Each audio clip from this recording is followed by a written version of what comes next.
आपल्याला ही एक म्हणतात ना, की गुरु किल्ली मिळालेली आहे, की जीवन कसं जगायचं, जीवनाचे क्षण कसे उपभोगायचे, त्याच्यामध्ये जागरूकतेचा धागा कसा गुंफायचा या मिळालेल्या जीवनामध्ये, ते या सूत्रातून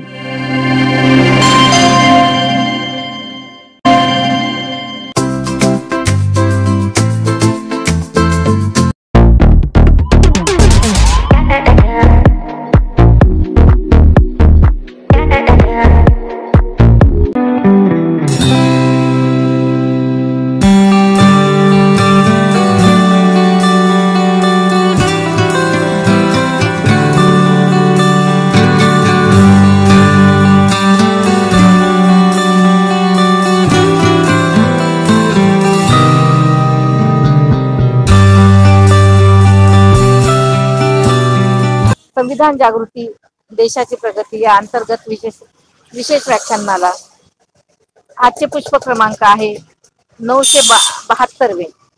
वेळ सोमवार दिनांक 28 ऑक्टोबर 2024 संध्याकाळी 8:25 ते 9:45 वाजेपर्यंत. आणि आजचे प्रमुख वक्ते आहेत आदरणीय अरविंद लिंबा जगताप सर, सेवानिवृत्त लेखा परीक्षक, रक्षा रेखा नियंत्रक, कार्यालय, गोळीबार मैदान, पुणे 1. आणि आजचा सरांचा विषय आहे धम्मपद गाथा विश्लेषण, गाथा 14. आणि पुष्पवर्ग म्हणजे पुष्पवर्ग गाथा 53 ते 55. खरंच सर खूप अभ्यासू आहेत आणि सरांचं जे काही वाचन आहे, जो काही अभ्यास आहे तो एकदम डीप मध्ये आहे. आणि मी विनंती करते आदरणीय जगताप सरांना, अरविंद जगताप सरांनी पुढील सूत्र हाती घ्यावेत. आदरणीय अरविंद जगताप सर. आज आपण धम्मपद गाथा विश्लेषण भाग 14 पुष्पवर्ग अर्थात पुष्पवर्ग गाथा नंबर 53 ते 55 या गाथांचं आपण विश्लेषण घेणार आहोत. तर त्या अगोदर या धम्मपदातील पाली गाथांचं पठण करण्यासाठी मी आदरणीय दादू गोपाजी सोनवणे, की जे बौद्धाचार्य युनिट लीडर समता सैनिक दल सरचिटणीस राजगुरुनगर तालुका दक्षिण भारतीय बौद्ध महासभा निघोजे तालुका राजगुरुनगर जिल्हा पुणे येथून आहेत. तर त्यांना मी विनंती करतो की आज जे आपण गाथांचं जे विश्लेषण करणार आहोत त्या गाथांचं आपण पालीमध्ये पठण करावं अशी मी आपणास विनंती करीत आहे. आदरणीय दादू सोनवणे सर. यथापि पुपरासीमा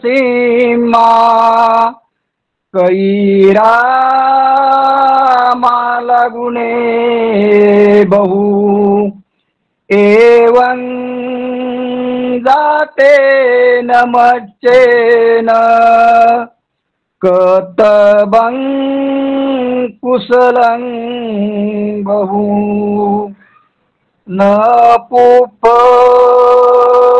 गंडोपटिवातमेति न चंदनं तगरमल्लिका वा सतच गंडोपटिवातमेति सबादिसास पुरिसोपवाति चंदनं तगरं वापि उपलं अर्थवसी कोई एते संगंधजातानं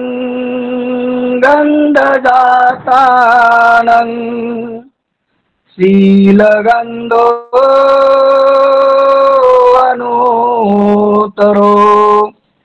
अशा प्रकारे या गाथांचे पालीमध्ये पठण संपन्न झालेलं आहे. तर आपण आज ज्या 53 गाथा नंबर 53 ते 55 या गाथेचं विश्लेषण घेणार आहोत.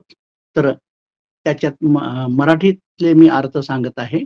गाथा नंबर 53. जसे फुलांच्या राशीमधून अनेक माळा बनल्या जातात तसेच जन्मलेल्या मर्त्य मानवाने अनेक चांगली सत्कृत्य करावीत. ही गाथा नंबर 53चं मराठीमध्ये अर्थ आहे. त्याचप्रमाणे गाथा नंबर 54चं मराठीत अर्थ आहे.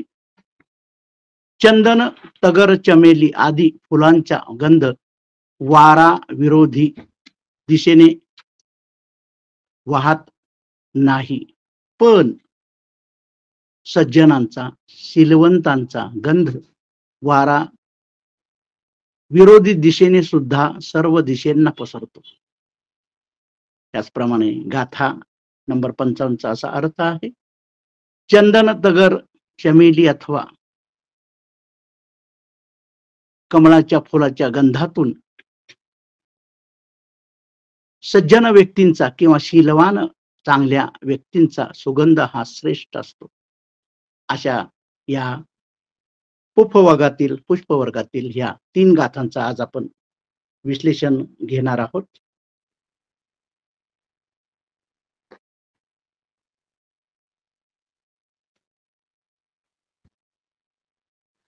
गाथा नंबर 53. जशा फुलांच्या राशीमधून अनेक माळा बनतात, तसेच या पृथ्वीतलावर जन्मलेल्यास मर्त असणाऱ्या मानवाने सत्कृत्य करावीत. ज्याप्रमाणे फुलांपासून हार बनतात, त्याचप्रमाणे या जीवनात जन्मलेल्या मानवानं अनेक पुण्यकर्म करीत राहावीत, असं बुद्धांनी या पहिल्या आपल्या गाथेतून सांगितलेलं आहे. तसं पाहिलं तर अर्थ सुद्धा मी मराठीतून आपल्याला सांगितलेला आहे. तर आपण याच्यात विश्लेषणात जाऊ. माणसाचं जीवन 2 प्रकारचे असू शकतं. भगवान गौतम बुद्धांना खूप चांगले असं प्रतीक हे निवडलेलं आहे. प्रथम जीवन असं आहे की आपण त्याला फुलांचा ढीग म्हणू शकतो, आणि एक जीवन असं आहे की त्याला आपण फुलांचा हार सुद्धा म्हणू शकतो. तसं पाहिलं तर फुलांचा ढीग आणि फुलांचा हार यामध्ये खूप फरक आहे. फुलांच्या माळेमध्ये एक संयोजन आहे, एक सुसंवाद आहे, एक संगीत आहे, एक ताल आहे. त्या फुलाच्या हारांमध्ये एकता असते, एक मालिका असते, एक क्रम असतो. परंतु फुलांच्या ढिगामध्ये काय आपल्याला जाणवतं की त्याच्यात तो नियोजन नाही, त्याच्यात संगीत नाही, त्याच्यात एकता नाही, किंवा त्या ढिगातील फुलांना जोडलं गेलेलं नाही. ती सर्व विखुरलेली असतात. तसंच माणसाचं आयुष्य असंच फुलांच्या ढिगाप्रमाणे सुद्धा विखुरलेलं असतं. कारण एका क्षणापासून दुसऱ्या क्षणापर्यंत आपण जात असतो, परंतु ते दोन्ही क्षण एक अदृश्य अशा धाग्यानं गुंफलेला असायला हवा असतो, परंतु तसं होत नाही. आणि आपण सर्व मानव किंवा मानवामध्ये सर्व स्त्री पुरुष आलेच. तर आपण जीवनापासून मृत्यूपर्यंत आपण त्या फुलांच्या ढिगाप्रमाणे जगत असतो. तसं पाहिलं तर या जीवनामध्ये क्षण जसे तुम्हा आम्हाला मिळतात, तसेच बुद्धांना सुद्धा या जीवनाचे क्षण मिळाले होते. परंतु बुद्धांचं जे बुद्ध पुरुष आहे, बुद्ध पुरुषांचं जीवन कसं असतं की त्यांचं जीवन म्हणजे एक फुलांची माळासारखे असतं. म्हणजे एकत्रितपणा असते जीवन. प्रत्येक क्षण मागच्या किंवा पुढच्या क्षणाला एका अदृश्य धाग्याने जोडलेला असतो. आणि तो अदृश्य धागा म्हणजे काय आहे हे तुम्हाला आता एकंदरीत आपण त्या धम्मगाथेतील विश्लेषण घेत आहोत. तर आता तुम्हा सर्व उपासक उपासिकांना किंवा विचारवंतांना आता हे पण समजू लागलेलं असेल की भगवान गौतम बुद्ध क्षणांना जोडणारा धागा कुठला म्हणत असेल तर तो धागा म्हणजे जागृतीचा, बोधाचा हा त्याचा अर्थ आहे की आपल्याला ही जे क्षण मिळतात जगण्याचे, तर त्या क्षणांमध्ये सुद्धा त्या जीवन जगण्याच्या पद्धतीमध्ये आपण जर प्रत्येक कृती ही जागृत राहून जर करीत असेल तर त्या जीवनाचं किंवा त्या क्षणाचं एक सुंदर अशी फुलांची हार असेल किंवा माळा बनवली जाते. हे आपण अजून थोडस कथा समजून घेऊया. एक महान विचारवंत मार्क ट्वेन होता. त्यानं तो तसा मोठ्या साहित्यिक सुद्धा होता. तर एकदा काय झालं की त्याच्या मित्र की जो उपदेशक होता, तर तो प्रत्येकाला असं बोधपूर्ण प्रवचन वगैरे देत असेल. तर एकदा काय झालं की त्या मार्क ट्वेन नावाचा जो साहित्यिक आहे त्याच्या मित्रानं त्याला एकदा बोलावलं की म्हणलं मी उपदेशक आहे आणि मी जीवनातील खूप महत्वाच्या गोष्टींबद्दल बोलत असतो, सांगत असतो, लोकांना जागृत करीत असतो. तर एका कार्यक्रमाला तू ये. परंतु तो मार्क ट्वेन जो आहे, जो प्रसिद्ध साहित्यिक आहे जगातील, तर त्यावेळची गोष्ट आहे ही म्हणजे.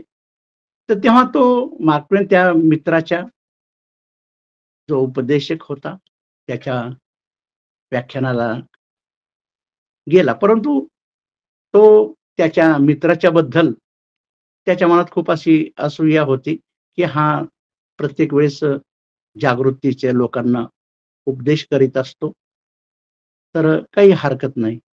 तेव्हा तो जो त्याचा उपदेशक मित्र आहे त्याच्या व्याख्यानाला जातो आणि त्या मार्क ट्वेनचा जो मित्र आहे उपदेशक, तो त्या दिवशी म्हणजे त्याचा जो प्रबोधनाचा विषय असतो तो इतका अतिशय महत्वाचा असा असतो आणि तो सर्व लोकांपुढे असं तल्लीन होऊन तो सांगत असतो आणि खरंच त्यानं जे त्यानं व्याख्यान केलेलं असतं ते समोरच्या बसलेल्या सर्व लोकांना अतिशय मनाला भावलेलं असतं.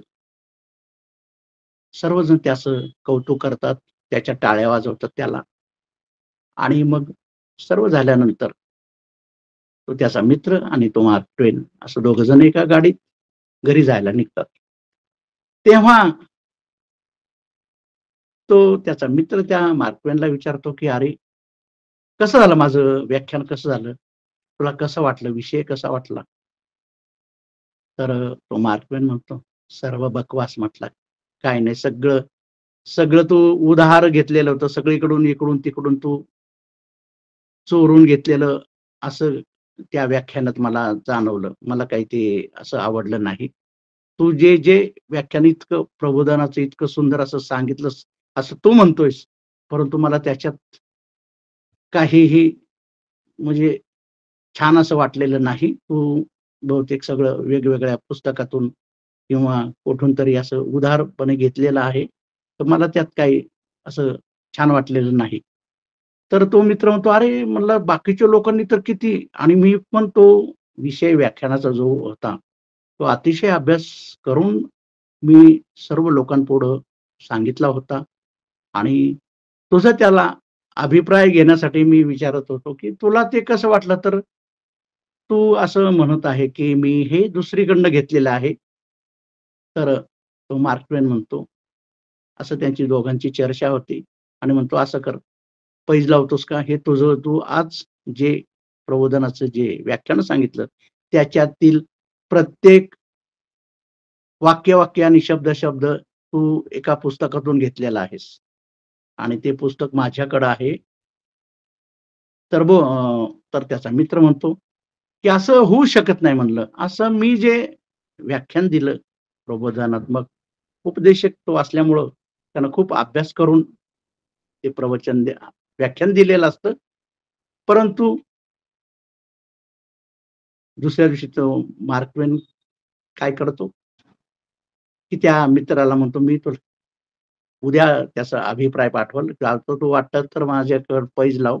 तुझं हे सर्व ज्ञान हे उधारीचं ज्ञान आहे. तू सर्व एका पुस्तकातून घेतलेलं आहे आणि ते पुस्तक माझ्याकडे आहे. मी ते तुला उद्या पाठवतो. आणि मग दुसऱ्या दिवशी त्या मार्क ट्वेननं त्या मित्राला एक डिक्शनरी शब्दकोश पाठवला आणि त्याला एक चिठ्ठी पण लिहिली होती. काल प्रबोधनाच्या त्या व्याख्यानामध्ये तू जे काही बोलला होतास त्याचं शब्द या शब्दकोशात आहे. त्यामुळं तू या शब्दकोशातलं सर्व घेतलं रे, तुझं ज्ञान काही नाही. म्हणजे पहा की शब्दकोश किंवा डिक्शनरीमध्ये सर्व आपण जे बोलतो ते सर्व शब्द त्याच्यात असतात. पण शब्दकोश, डिक्शनरी किंवा एखादं व्याख्यानात फरक आहे का? आहे. जसं बुद्धांच्या ह्या गाथा आहेत, त्याचे अर्थ आहेत, त्याच्या सुंदर अर्थबद्ध केलेला आहे. मग गाथा आणि डिक्शनरी यात काही फरक आहे का नाही? किंवा बऱ्याच लोकांनी कथा कादंबऱ्या लिहिलेल्या आहेत. त्या जागतिक प्रसिद्धीच्या आहेत. मग त्यातील शब्द त्याला आपण वाङ्मय म्हणतो छानपैकी, कादंबरी म्हणाल किंवा गीताचे शब्द सुद्धा डिक्शनरी मधूनच, सगळे शब्द तर डिक्शनरी किंवा शब्दकोशामध्ये असतात. पण याचा अर्थ असा नाही होत ना की शब्द, गीत, कादंबरी आणि डिक्शनरी याचा कुठा संबंध होऊ शकत नाही. जसं की फुलांचा पूर्ण ढिगारा आणि फुलांची माळ किंवा हार याच्यामध्ये जो फरक असतो तोच फरक त्याच्यात आपल्याला त्या दोघा विचारवंताच्या याच्यातून जाणवला की अगदी खरं आहे. तसं ह्या गाथेमध्ये जे सांगितलेलं आहे की मानवाचं जीवन जे क्षण आहेत, जो तो जगत असतो, तो जगतो एका सुंदर अशा फुलांच्या ढिगाऱ्याप्रमाणेच ते असतं. कारण त्याच्यामध्ये एक वाक्यता नाही, त्या संगीत नाही. म्हणजे जसं शब्दकोश किंवा डिक्शनरी आहे तसंच माणसाचं जीवन असं की ज्यामध्ये संगीत नाही, वाङ्मय नाही, असं आपल्याला ह्या गाथेतून लक्षात येतं की म्हणून माणसाचं हे जीवन याच्याप्रमाणे कसं असलं पाहिजे की त्याच क्षणापासून मिळालेल्या जीवनातील त्या क्षणापासून तुम्हाला काय मिळालं पाहिजे की एक वाक्यता, सुगंध, संगीत त्याच्यातून निर्माण झालं पाहिजे. असं आपलं जीवन असलं पाहिजे. कारण हेच जीवन सर्व बुद्धिमान माणसांना किंवा बोधपूर्ण व्यक्तींना मिळतात. परंतु त्या सर्वांचं जीवन काय होतं की एक सूत्रतेमध्ये गुंफल्यामुळं त्याची एक सुंदरसा हार बनवतो किंवा एक फुलांची माळा बनली जाते आणि त्या माळेचा उपयोग आपण कशासाठी करत असतो हे सर्वांना माहित आहे. तर असं हे जीवन असलं पाहिजे की विखुरलेलं नसलं पाहिजे, की ते एक सूत्रतेत हाराप्रमाणे बांधलेलं असलं पाहिजे. असं जेव्हा जीवन असेल तेव्हाच त्याच्यातून संगीत निर्माण होईल, आनंद निर्माण होईल. तेव्हा ही जी गाथा आहे तर याच्या संदर्भात मी असं आपणा पुढे हे विश्लेषण केलेलं आहे, की आपलं हे जीवन मग त्याप्रमाणे आपण जगलं पाहिजे. आपल्याला मिळालेले जे जीवनाचे जे क्षण आहे किंवा जे जीवन आहे, ते असं व्यर्थ वाया गेलं नाही पाहिजे. कारण जसं फुलांचा ढीग असेल आणि जर त्याच्यात एका धाग्यात जर गुंफलं नसेल, तर ती फुलं वाया जातात. ढिगात आणि फुलांमध्ये खूप फरक असतो. तसंच या माणसाच्या जीवनामध्ये सुद्धा त्या कार्यात किंवा कृतीत सूत्रबद्धता असली पाहिजे. आणि ही सूत्रबद्धता किंवा जीवन जगण्याचं जे पद्धत आहे, ती असं जर आपण केलं, की ज्याप्रमाणे या क्षणाचा उपयोग सत्कृत्यासाठी केला आणि चांगली कृत्य करत गेलं, तर ते आपलं जीवन हे फुलाच्या माळेप्रमाणे गुंफल्यासारखं एकत्रित होत असतं आणि खऱ्या अर्थानं ते जीवन सुंदर असं जगण्यासाठी त्याच्यामध्ये जो ध्यानाचा किंवा बोधाचा धाग्यामध्ये ते गुंफलं पाहिजे. पहा, आपण जीवन जगत असतो, परंतु काही वेळेस आपण बेहोशीमध्ये आपल्या लक्षात येत नाही, की आपण काय करीत आहोत आणि आपण सहजपणे ते एखादा क्षण आपण घालवत असतो, ते आपल्या लक्षात सुद्धा येत नाही, की आपण हे कृत्य केलंय आता. कृत्य करत राहतात, परंतु त्याच्याकडे आपलं ध्यान नसतं, लक्ष नसतं. त्यामुळं काय होतं, की आपण म्हणतात ना, की भ्रमित अवस्थेत जगत असतो आणि त्यामुळं जीवनात खऱ्या अर्थानं अर्थ किंवा सुगंध किंवा संगीत त्याच्यातून निर्माण होत नाही. तेव्हा आपल्याला खूप जागृतपणे जे आपल्याला जीवन मिळालेलं आहे, त्याचं जगणं हे अतिशय बोधपूर्णपणे केलं पाहिजे. सत्कृत्य त्याच्यामध्ये त्याचा अंतर्भाव असलेला पाहिजे. काल म्हणजे मागच्या आठवड्याच्या ह्याच्यात मी कृत्याचा सुद्धा आपण की आपला वेळ कसा वाया जातो बाहेरच्या ज्यावेळेस आपण पाहतो. दुसऱ्याच्या अकृत्यामध्ये आपला वेळ घालवल्यानंतर आपलं पूर्ण जीवन सुद्धा त्याच्यामध्ये वाया जातं. तेच जर आपण जीवन आपल्या कृत्याकडे लक्ष दिलं, आपल्या क्षणांकडे आपल्याला जे जीवनात जगण्याचे जे क्षण मिळाले आहेत, त्याच्याकडे जर आपण असं सुंदर पद्धतीने सत्कृत्य करत गेला, तर त्या जीवनाचं बोधपूर्ण असं सार्थक होतं. तर ह्या 53 नंबर गाथेचा अर्थ हा अशा पद्धतीनं आहे. तर आपण जीवन कसं जगायचं? फुलांच्या ढिगाऱ्यासारखं किंवा फुलांच्या गुंफलेल्या सुंदर अशा माळेसारखं.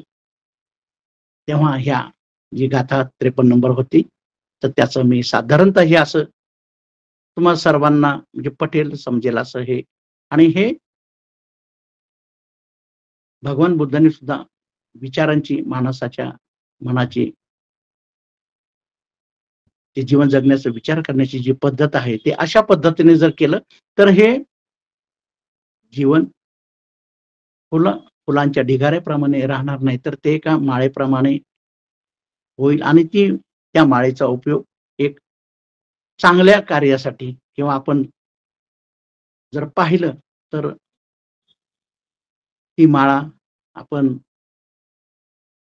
अतिशक्तिशाली असणाऱ्या नियतीला किंवा आपण त्याला ती आपण घालू शकतो. म्हणजे आपलं जीवन असं त्याचं सार्थक होतं, अशा पद्धतीने या गाथेचा अर्थ आहे. तर त्यानंतरची गाथा,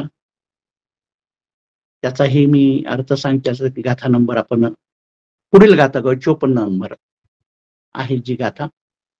चंदन तगर चमेली आदी फुलांचा गंध हा वाऱ्याच्या विरुद्ध दिशेने जात नाही. कारण चंदन, चमेली या फुलांना जर आपला गंध पसरवायचा असेल, समजा जर वारा पूर्व दिशेकडे वाहत असेल, तर त्या चंदन, चमेली, तगर, बेला या फुलांना कुठलाही उपाय नाही की ते त्या फुलांचा सुगंध हा पश्चिमेकडं पाठवायचा असेल तर त्यांना ते शक्य होत नाही. कारण चंदन, तगर, चमेली या फुलांचा सुगंध हा वाऱ्याच्या दिशेनच वाहत राहतो. कारण ही एक निसर्गाचा नियम आहे की फुलांचा सुगंध हा वाऱ्याच्या विरुद्ध दिशेला वाहत नाही. या गाथेमधून सुद्धा भगवान बुद्ध खूप सुंदर अशी गोष्ट सांगतात की बघा, त्या फुलाच्या सुगंधाला विरुद्ध दिशेला पाठवायचं असेल तर त्या फुलाला तसं नाही करता येत. कारण तो नियम आहे, निसर्ग नियम आहे की विरुद्ध दिशेला तो गंध पसरला जात नाही. परंतु बुद्ध इथं उदाहरण देऊन प्रत्येक माणसाला कसं जीवन जगावं या निसर्गाच्या विरुद्ध त्या फुलाच्या सुगंधाला जाता येत नाही. परंतु जर तो सुगंध शीलवान माणसाचा असेल, शीलाचं आचरण करणाऱ्या माणसाचा असेल, सज्जन माणसाचा असेल, सत्कृत्य करणाऱ्या माणसाचा असेल, तर त्याचा, त्या शील आचरण करणाऱ्या व्यक्तीचा सुगंध वाऱ्याच्या विरुद्ध दिशेला, साधारणतः निसर्गामध्ये असं कधीही होत नाही की विरुद्ध दिशेला फुलांचा सुगंध जात नाही. परंतु शीलवान व्यक्तीचा, सत्पुरुषाचा, कृतीचा, कार्याचा सुगंध विरुद्ध दिशेला सुद्धा वाहत असतो. कारण हे खूप महत्वाचं असं तत्व या गाथेतून आपल्याला सांगितलेलं आहे. चांगला माणूस सर्व दिशांना सुगंध पसरवतो. या जगात एकच सुगंध आहे शीलाचा, की जो विरुद्ध दिशेने सुद्धा पसरतो. म्हणजे सत्पुरुषाचे, साधू पुरुषाचे किंवा शीलाचं आचरण करण्याचा जो माणूस, जो सद्गुणी शीलवंत असतो, त्या माणसाचा सुगंध वाऱ्याच्या विरुद्ध दिशेला सुद्धा पसरत असतो. कारण बुद्ध म्हणतात, माणूस देखील एक फूलच आहे. माणूस हा सुद्धा एक फुलच आहे. माणसाचं जीवन सुद्धा फुलासारखंच आहे. जर कळी, जी फुलाची कळी आहे, ती जर फुलली नाही तर त्या कळीला अतिशय दुःख होतं. म्हणजे त्या कळीच्या दुःखाला अंत राहत नाही. ज्या फुलांच्या कळ्या पूर्णपणे उमलल्या नाहीत त्यांना विचारा. कारण त्या कळीमध्ये गंध पुरेपूर भरलेला होता, परंतु तो गंध त्यांना पसरवता आलेला नाही, की ते गंधचा सुगंध त्यांना जो त्यांच्या जीवनाचं ध्येय होतं, की कळीचं ध्येय काय होतं, की आपण पूर्णतः फुलल्यानंतर आपला जो गंध येईल तो सगळीकडं पसरला पाहिजे, तर त्या फुलाचं जीवन सार्थक होतं निसर्गतः. तसंच बुद्धांनी सांगितलेलं आहे, की माणसाच्या बाबतीत सुद्धा तसंच होतं. माणूस एक सुद्धा फूल आहे. मग त्याच्यामध्ये स्त्री पुरुष आलं, दोन्ही माणूस मानव जात म्हटलं की स्त्री आणि पुरुष दोन्ही येतात त्यामध्ये. बघा एखाद्या स्त्रीला गर्भधारणा झाली आणि त्या स्त्रीला जर ते मूल झालं नाही, गर्भधारणा झाली, परंतु मूल होण्यासाठी जो काळ लागतो आणि समजा काही कारणास्तव जर ते मूल झालं नाही, गर्भाचं मूल झालं नाही गर्भात असणाऱ्या, तर त्या स्त्रीला किती दुःख होतं. कारण स्त्रीचं फुलणं म्हणजे त्या मुलाचा जन्म होणं, म्हणजे निसर्गतः असं होतं, की जर कळीला वाटतं, की त्या फुलाचं जर फूल झालं नाही, तसंच स्त्रियाला तसंच वाटतं, की जो आपला गर्भ आहे त्याचं मूल झालं नाही, तर ते दुःख असतं. हेच सर्व दुःख मानव जातीचं आहे, की फुलण्यासाठी जे जीवन आपल्याला फुलण्यासाठी मिळालेलं आहे, जर ते फुललं नाही, तर त्याचा आनंद, त्याचा सार्थकपणा होत नाही. म्हणून असं पाहिलं जातं, असं माणसाला जे दुःख असतं, खरं त्या दुःखाचं इतकं दुःख नसतं माणसाला. परंतु ह्या आयुष्यामध्ये, या मिळालेल्या आयुष्यात त्या आयुष्यामध्ये सुख सुद्धा मिळू शकतं, अशी परिस्थिती असते, की ज्या माणसाच्या जीवनामध्ये दुःख आहे, त्याचं माणसाला जास्त दुःख नाही. पण जे सुख त्याला मिळवता येणार असतं, ते सुख मिळत नाही. म्हणून तो माणूस जास्त दुःखी होत असतो. जसं फूल पूर्ण न फुलता जर कळीच राहत असेल, तर त्या फुलाला सुद्धा तसंच वाटत असतं. म्हणून संपूर्ण फुलण्यावर बुद्धांचा खूप जोर आहे. माणसाचा विकास, माणसाचं तो फुलला पाहिजे, माणूस फुलला पाहिजे. कारण काय होतं, की जर पूर्णतः या जीवनामध्ये फुल जसं फुलतं आणि तो सुगंध संपूर्ण आसमंतात ते पसरवतं, तेव्हा ते फूल अतिशय आनंदी होतं आणि जो गंध त्याच्यामध्ये असतो, जो भार असतो, ते भाररहित ते फूल होतं. तसंच माणसाचं सुद्धा दुःखातून मुक्त झाल्यानंतर माणूस सुद्धा भाररहित होतो. तो सुखाच्या बाजूनं तो दुःखाचा भार गेल्यानंतर अतिशय तो मोकळा होतो आणि सुखी होतो.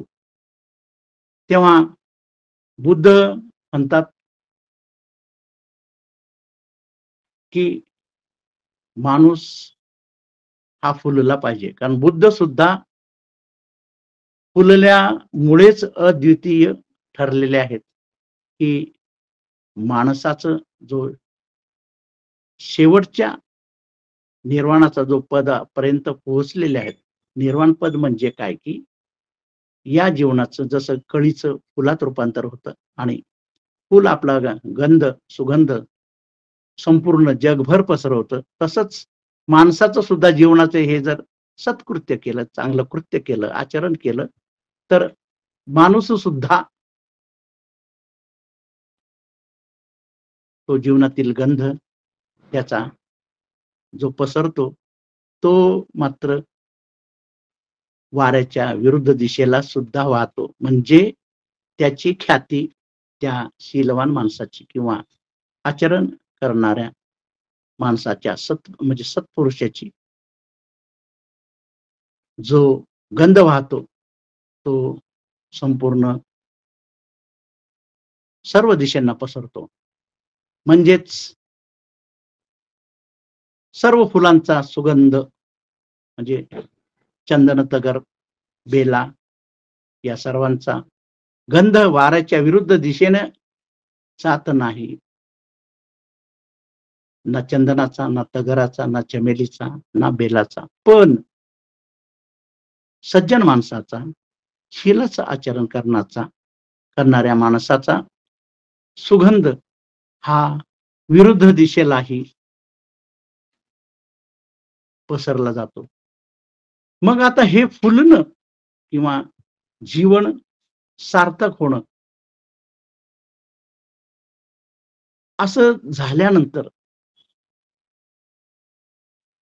त्या फुलाचं फुलणं तो पूर्णतः फुलल्यानंतर त्या फुलाचं काम तेवढंच राहत नाही. कारण एकदा फुल जर फुललं तर त्याच्या शेजारील सुद्धा फुलाला त्याची स्फूर्ती मिळाली जाते आणि त्या फुलणाऱ्या फुलाच्या मुळ शेजारची जी कळी असते ती सुद्धा फुलण्याच्या त्या स्थितीला सुरुवात करते. कारण त्याच्या समोरच ते पाहत असतं आणि त्या फुललेल्या फुलाचा इतका आनंद असतो तो, तर मग असं म्हणतात की या गाथेनुसार की जे पूर्ण फुललेले आहेत तर त्यांना फक्त स्वतःच्याच बाबतीत विचार करायचा नाही. कारण बुद्धांना सुद्धा त्यांना बंद करा पूर्णतः निर्वाण पदाला पोहोचल्यानंतर जो आनंद झालेला होतो, तर बुद्धांनी सुद्धा तो आनंद इतका आनंद होता तो फुलण्याचा, तर तो फुलण्याचा आनंद त्यांनी वाटण्यासाठी सुरुवात केलेली आहे. कारण असं आहेच या निसर्गामध्ये संपूर्ण सृष्टी ही फुलवायची आहे. एकदा एक व्यक्ती जर फुलला या पद्धतीनं तर त्या व्यक्तीला बुद्ध म्हणतात की अशा रीतीनं जो सत्पुरुष आहे किंवा शीलाचं आचरण करणारा जो पुरुष आहे, जी व्यक्ती आहे, मग ती स्त्री असेल पुरुष असेल, बुद्धांनी त्या अवस्थेला काय म्हटलेलं आहे? शील समाधी परिपूर्ण जीवन. कारण असं परिपूर्ण जीवन ज्या वेळेस व्यक्तीला मिळालं जातं तर ती व्यक्ती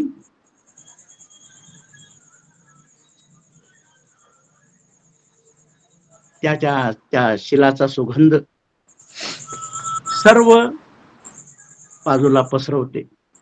ही एक गोष्ट खरं म्हणजे समजून घेण्यासारखी आहे. बुद्धांनी या शील समाधीला परिपूर्ण समाधी असं म्हटलेलं आहे. आणि अशी या समाधी अवस्थेला जे पोहोचले जातात बंद करा बर का, जे या पूर्ण अवस्थेला पोहोचले जातात, तर त्यावरून एक असं लक्षात येतं की आपण बर का सामान्य स्थितीमध्ये आपण सर्व व्यक्ती, सर्व लोक, सर्व विचारवंत, उपासक, आपण आपलं जीवन कसं सर्व दिशांना आपण धावत असतो, पण आपण कुठेच पोहोचलं जात नाही. तर याच्यातून असं एक जाणवतं की आपल्या जीवनात जर आपण आपल्या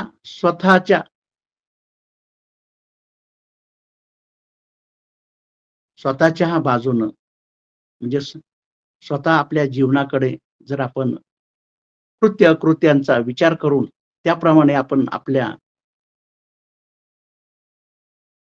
कृत्याचा की जे कुशल कर्म जे आपण याच्यामध्ये म्हणतो त्याप्रमाणे जर आपण वागलो तर आपल्याला काय होईल की आपण एका दिशेने आपला एक प्रवास सुरू होईल. तर आपलं सर्व माणसाचं जीवन असं असतं की सर्व दिशेला आपण वाहत असतो. मला पद पाहिजे, मला पैसा पाहिजे, मला प्रतिष्ठा पाहिजे. त्यामुळं आपण थोडं दुकानात रमतो, थोडं विहारात रमतो आणि सगळीकडं थोडं आपण धावत असतो. परंतु काय होतं की सगळीकडे धावण्यामुळं आपलं जीवन हे त्या जसं फुलांचा आपण या गाथेत म्हटलंय की फुलांचा ढिगारा आणि फुलांची माळ. तर माळेचं जीवन म्हणजे कसं असतं की ते एका धाग्यात गुंफलेलं असल्यामुळं त्याला महत्त्व प्राप्त झालेलं असतं. तसंच आपण जर जीवन जगताना या गाथेप्रमाणे आपण जर विचार केला तर एकाच दिशेनं एकाच सुसंगतीनं जर कुशल कर्म करून जर आपण त्या दिशेने प्रवास केला तर आपल्या जीवनातील क्षणांची म्हणजे ह्या फुलांची एक सुंदर अशी माळ निर्माण होईल आणि जर सुंदर अशी माळ निर्माण झाली तरच आपल्या ह्या जीवनाचा अर्थ आपल्याला प्राप्त होतो असं ह्या गाथेमध्ये आहे. या तर त्यातून असं एक लक्षात पण येतं की आपलं माणसाचं जीवन हे अर्ध असतं की इकडे थोडं तिकडे थोडं अशा सगळ्या दिशेला आपण पळत असतो. परंतु ज्यावेळेस आपण आपल्या दिशेकडे आपल्या स्वतःच्या आपला जो मूळ कुशल कर्मांचा जो स्वभाव आहे त्याच्याकडे जर आपण वळालो आणि तेही आपलं कृत्य आपण जर जागृततेने पाहत राहिलो तर ते जागृत पुरुष किंवा शीलाचं आचरण करणारा पुरुष तो एकता प्राप्त करतो. कारण जे विखुरलेलं फुलांसारखं जे जीवन आहे, विखुरलेलं जीवन आहे, तर ते त्याला काही अर्थ नाही. तर त्या विखुरलेल्या जीवनातून आपण एक सूत्रतेनं कुशल आणि अशा मंगल या धम्मगाथेतील सांगितलेल्या तत्वानुसार किंवा या पंचशील आचरण कारण याच्यासाठीच आपल्याला सांगितलेलं आहे की शीलवान व्यक्ती हे पंचशीलेचं आचरण करणारी शीलवान व्यक्ती सज्जन व्यक्ती. तेव्हा बुद्धांनी सुद्धा असं या बाबतीत फार जोर दिलेला आहे. बुद्ध म्हणतात की विकसित माणूस या पद्धतीनं विकसित झालेला माणूस हा सर्वश्रेष्ठ आहे. सर्वश्रेष्ठ आहे.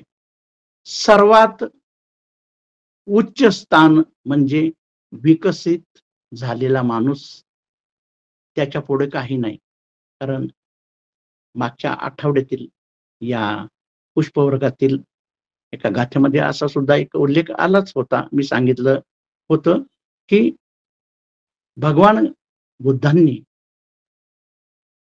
माणूस हा सर्वश्रेष्ठ मानलेला आहे. जसं पण बुद्धांनी मानव हा केंद्रबिंदू मानलेला आहे. विकसित मानव माणसाचा विकास कसा केला जाईल कारण बुद्धांच्या मते माणूस हा सर्वश्रेष्ठ आहे तो देवापेक्षाही श्रेष्ठ आहे. म्हणून बुद्ध कधीही देवाला किंवा आत्म्याला, परमात्म्याला बुद्धांनी मानलेलं नाही. कारण बुद्धांना त्यांच्या ज्ञानातून असं जाणवलेलं होतं.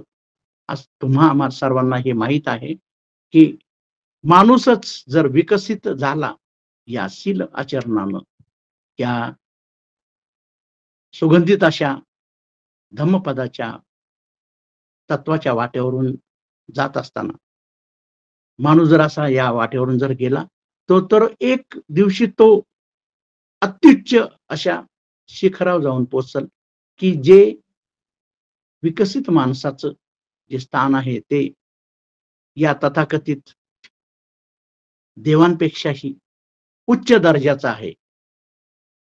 म्हणून भगवान बुद्धांनी या प्रत्येक गाथेतून माणसाचा विकास, माणसाची स्वतंत्रता यावर जास्त भर दिलेला आहे.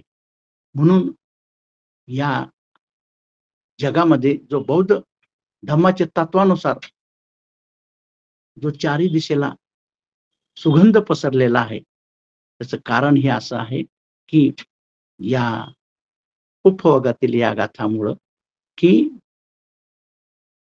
चंदन, चमेली, तगर या फुलांचा सुगंध वाऱ्याच्या दिशेनेच वाहतो.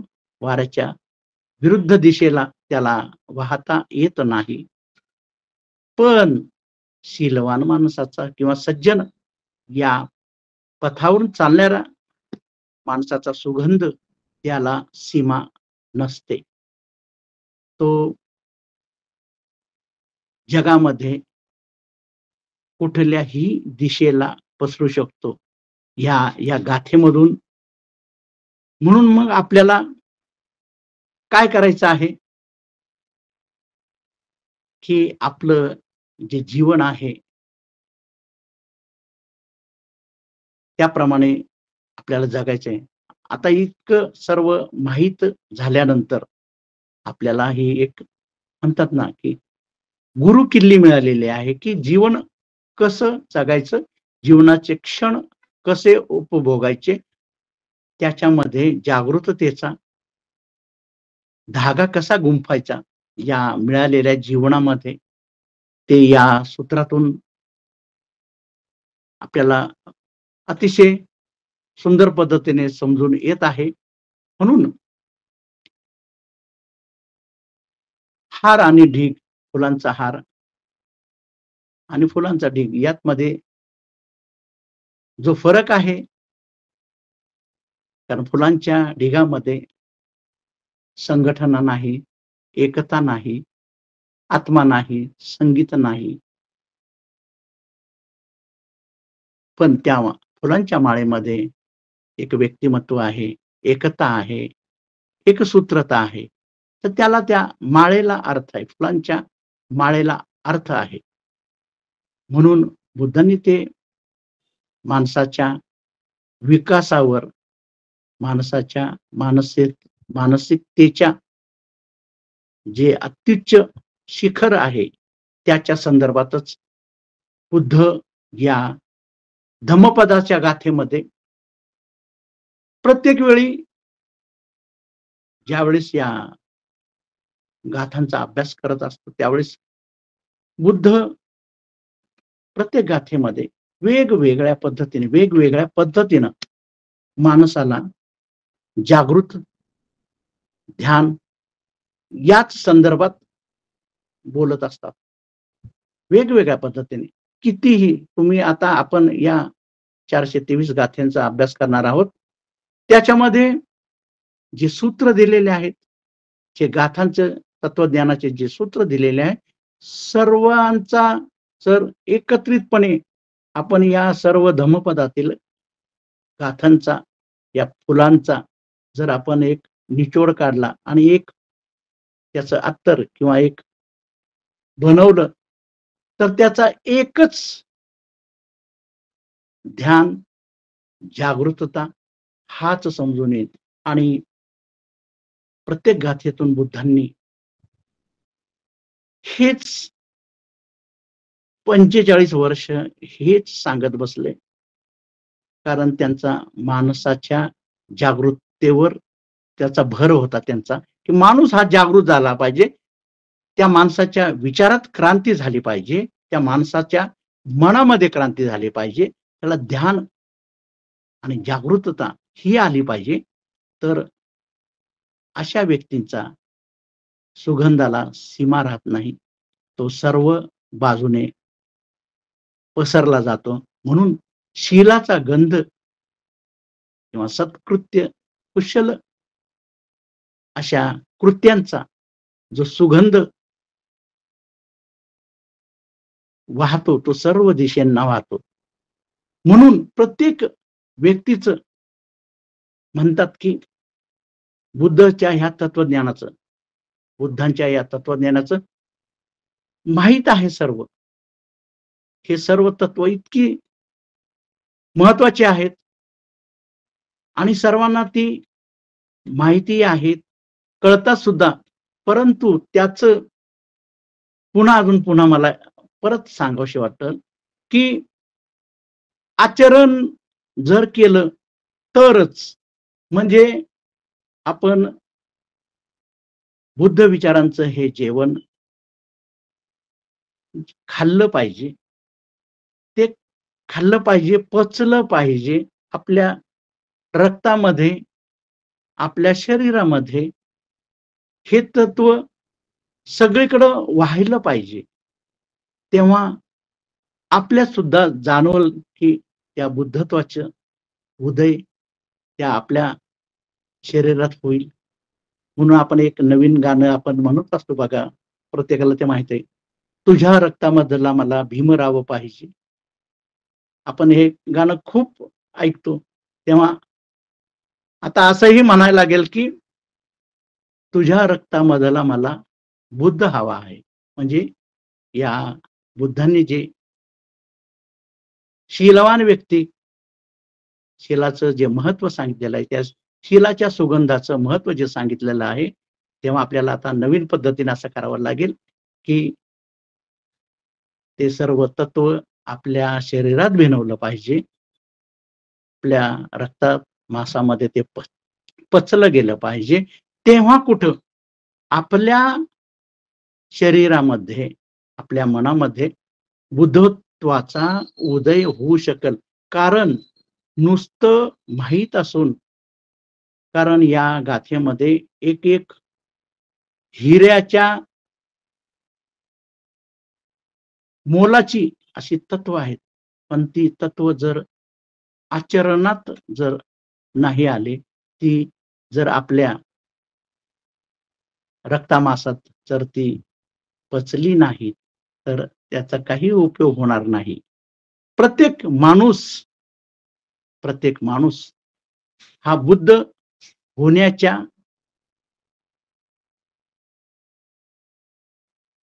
म्हणजे बुद्ध होण्याच्या पात्रतेचा आहे.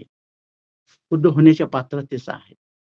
फक्त काय करायला पाहिजे की हे जे सातत्य आहे, हे विचारांचं, हे आचरणाचं सातत्य जर आपण ठेवलं, कारण बघा मोठमोठे खडक ज्यावेळेस धबधबे कोसळतात त्याच्यावर, तर तसं पाण्याचं पाहिलं तर किती नाजूक गोष्ट असते पाण्याचं थेंब किंवा पाण्याचा प्रवाह.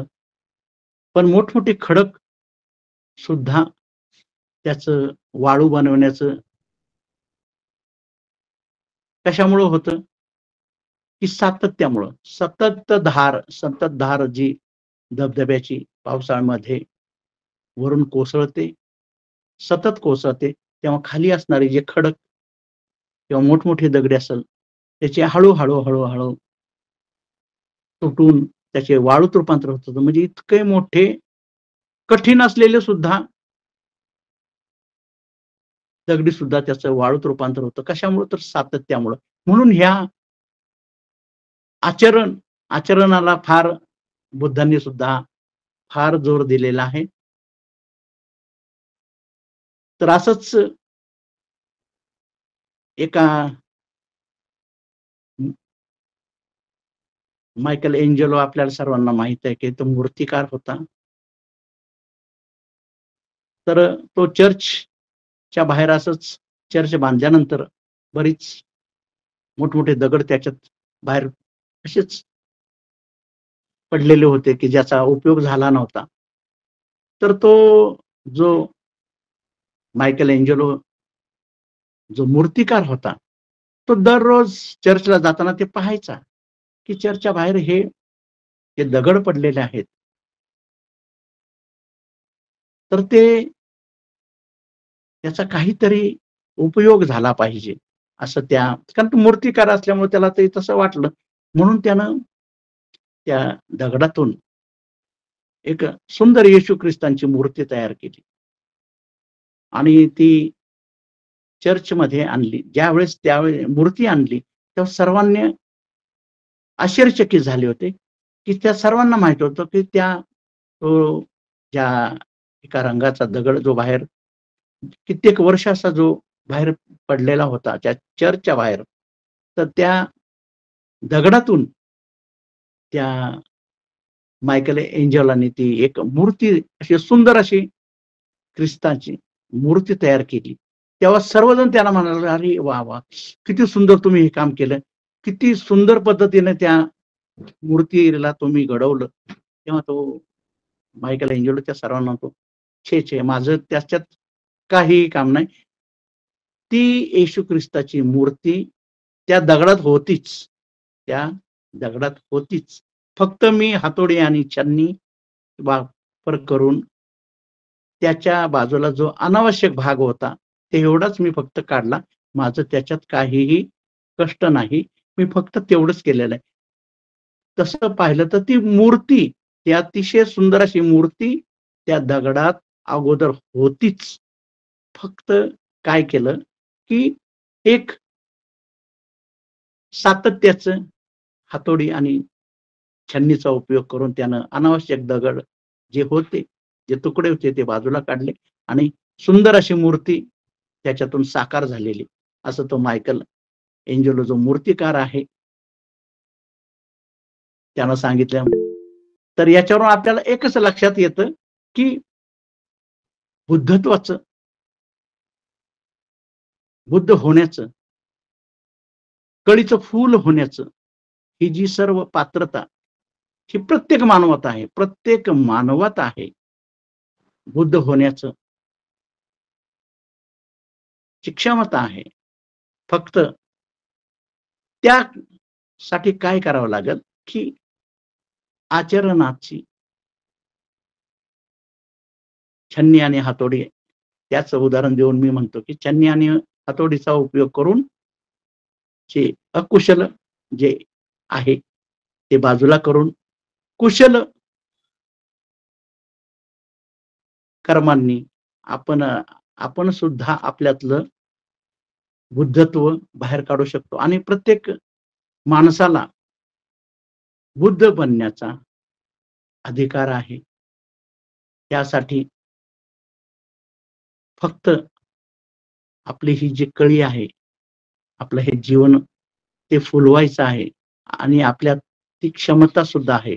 फक्त आचरण करणं हे एवढंच. मग ते आचरण जागरूकतेचं आहे, ध्यानाचं आहे आणि अशा पद्धतीने जर आपण जीवन जर व्यतीत केलं, ह्या गाथा, तर प्रत्येक गाथेमध्ये अर्थ तोच आहे, की तुमच्यात बुद्धत्व होण्याची क्षमता आहे. तुमच्यातलं बुद्धत्व तुम्ही साकार करू शकता आणि ज्यावेळेस आणि प्रत्येक माणसामध्ये ती क्षमता आहे.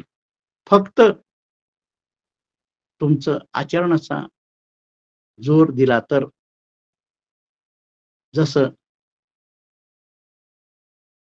फुललेल्या फुलाचा सुगंध फक्त वाऱ्याच्याच दिशेला वाहू शकतो, परंतु शीलवान आणि सत्पुरुषीचा सुगंध सर्व जगभर पसरला जातो, म्हणजे वाऱ्याच्या विरुद्ध दिशेला सुद्धा पसरला जातो. म्हणून प्रत्येकानं या पद्धतीनं जीवन जगायचं आहे आणि आपल्या व्यक्तिमत्वाला फुलवायचं आहे आणि फुललेलं व्यक्तिमत्व हेच सुगंध पसरवण्यात त्याचा उपयोग होणार आहे. म्हणून या उपभोगातील गाथांमधील हा अर्थ आपल्याला बुद्धांनी मानवाचं कल्याण आणि त्याचं फुलणं, त्याचं अभिव्यक्ती करण्यासाठीच हे दिलेलं आहे. तर आपण सर्वांना या गाथेचा अर्थ पूर्णतः समजलेला असेल असं मी गृहीत धरतो आणि इथेच थांबतो. ज्यांच्याकडे आजचं आजचं आभाराचं काम आहे त्यांना मी आज आभारासाठी विनंती करत आहे.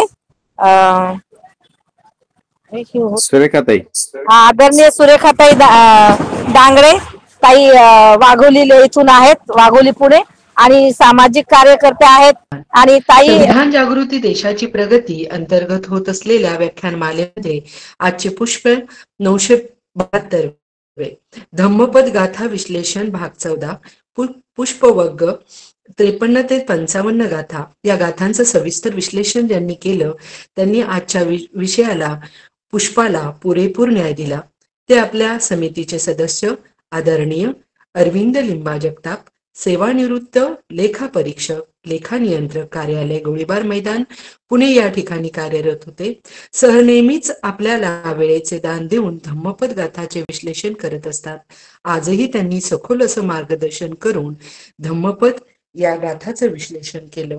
त्यामुळं आदरणीय अरविंद सरांचे खूप खूप धन्यवाद व्यक्त करते. खरंच आपलं जीवन जगत असताना या गाथेचा आपल्या जीवनामध्ये कसा संबंध आहे हे सरांनी सांगितलं. आणि हे एक म्हणजे आपलं हे जीवन कसं फुलासारखं सुगंधीप्रमाणे जगावं लागतं आणि हे जगलं पाहिजे. त्यांनी आपल्या गाथेतून सांगितलं, आपल्या प्रवचनातून सांगितलं. एक माळेत जपलं पाहिजे आणि हे इतकं पुण्य समावलं गेलं पाहिजे की ते एका माळेमध्ये झालं, म्हणजे पूर्ण एवढं पुण्य समजलं गेलं पाहिजे. कारण एक सत्पुरुष व्यक्तीच हा सर्व दिशांना हा सुगंध पसरत असतो.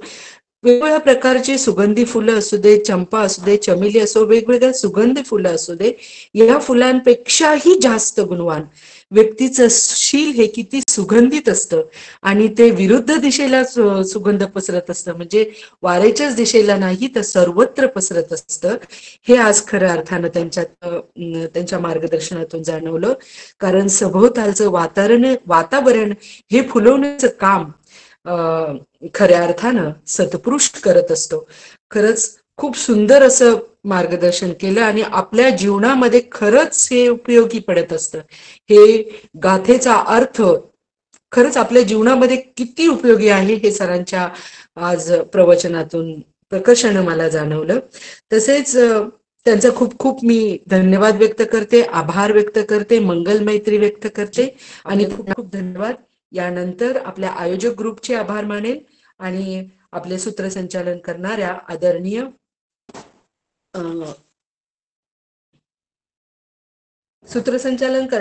आज द्वारकामाई महिला व बाल कल्याण मागासवर्गीय विकास संस्था त्रिवेणीनगर याच्या संचालिका आदरणीय सरलाताई दामोदर उपरवट यांचेही मी खूप आभार व्यक्त करते. तसेच या गाथांचे पाली भाषेमध्ये वाचन करणारे आदरणीय दादू सोनवणे सरांचेही मी खूप खूप आभार या ठिकाणी व्यक्त करते. त्याचप्रमाणे आपले तांत्रिक नियोजन करणारे आदरणीय मुकेश दादांचेही मी आभार मानेल. त्याचप्रमाणे सुभाष सरांचेही आभार, त्याचप्रमाणे आदरणीय कोटांगळे ताईंचेही आभार, त्याचप्रमाणे प्रबोधन पर्व बहुजन हिताय बहुजन सुखाय ग्रुप युट्यूब चॅनलच्या माध्यमातून आपले कार्य प्रगती पथारावर गेलेलं आहे. त्याचं श्रेय अधिक गायकवाड या कुटुंबाला जातं. आदरणीय स्वातीताई गायकवाड यांचेही मनाभावे मी आपले आभार मानेल आणि मला आभाराची संधी दिली त्याबद्दल मी समितीचे आभार मानेल. जाता जाता आदरणीय अरविंद सरांचे खूप खूप आभार मानेल. असंच आपण धम्मपद गाथांचं विश्लेषण देत जा, आमच्या ज्ञानात भर पडत जाईल. थोडं थोडं का म्हणा आम्हाला समजतंय खरंच हे जीवन सुगंधी आहे. आणि मी हे तुमचं उदाहरण त्या दिवशी मी एका याच्यामध्ये म्हणजे तर त्याच्यामध्ये मी दिलं होतं की ज्याप्रमाणे बौद्ध भिक्खू जातात आणि सुगंध कसा फुलां जसा भोवरा सुगंधातलं फूल न दुसऱ्यांना त्रास देता घेत असतो त्याप्रमाणे आपलं जीवन असलं पाहिजे. आपला सुगंध आपल्याला आपण त्या फुलांमधला घेतला पाहिजे आणि आपला पसरवला पाहिजे. तसाच तो सुगंध मध घेतला पाहिजे. खूप खूप धन्यवाद. खरंच आम्ही भारून जातोय आणि या प्रत्येक धम्मपदाचं आणि आपल्या सोज्वळ आणि खूप अशा शील भाषेमध्ये तुम्ही जेव्हा सांगताना किंवा मन लावून ऐकाय असं वाटतं. खूप खूप लाईट गेलेली असतानाही मी मेणबत्ती लावून ऐकलं की म्हटलं आभार यायच्या वेळेस माझं लाईट चालू होते पण बरं झालं लाईट आली. खूप खूप धन्यवाद करते सरांचं आणि माझ्या आभाराला पूर्ण विराम देते आणि सर्वांना जय भारत जय संविधान आणि पुढील सूत्र आदरणीय सरलाताईंकडे देते. धन्यवाद. धन्यवाद ताई, खूप खूप धन्यवाद.